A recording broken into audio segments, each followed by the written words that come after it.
le sait, le bien-être des sportifs de haut niveau est primordial et dans tous les sports, le mental des joueurs est presque aussi important que leur talent. À ce petit jeu, l'équipe de France avait impressionné lors de la Coupe du Monde qui s'est tenue en Russie en 2018.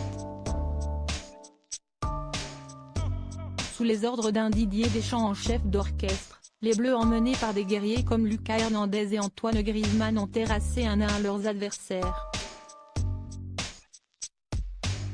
Avec cette expérience en poche, on pouvait s'imaginer que la Fédération française de football, FFF, tenterait de reproduire le même type d'ambiance pour que les internationaux se retrouvent dans les meilleures conditions, mais jusqu'ici, tout n'est pas rose.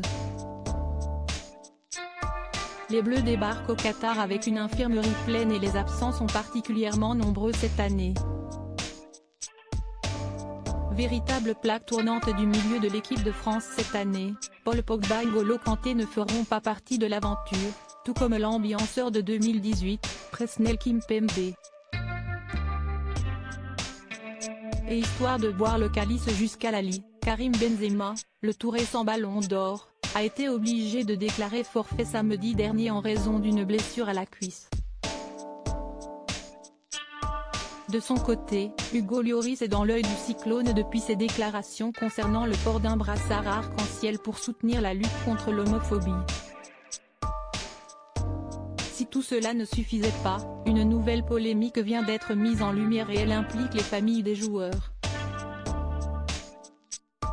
On ne comprend pas comment on peut payer quand on n'est pas champion du monde en 2018 et qu'on ne peut plus quand on l'est comme l'explique l'équipe. La question concernant la venue des proches des footballeurs n'est pas totalement réglée et elle amène quelques tensions entre les joueurs et la FFF.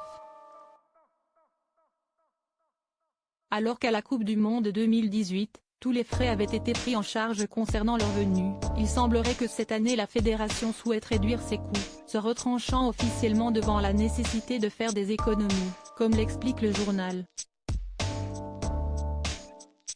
Une décision qui passe très mal auprès des Bleus, musique leurs familles devront se débrouiller pour trouver des vols jusqu'à Doha, au moins jusqu'au 8e de finale.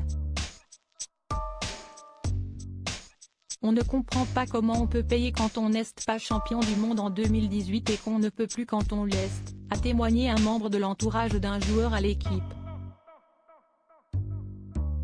Une nouvelle source de tension donc au sein de l'équipe de France, qui, on l'espère, réussira à dépasser tous ces problèmes pour ramener une nouvelle fois la coupe à la maison.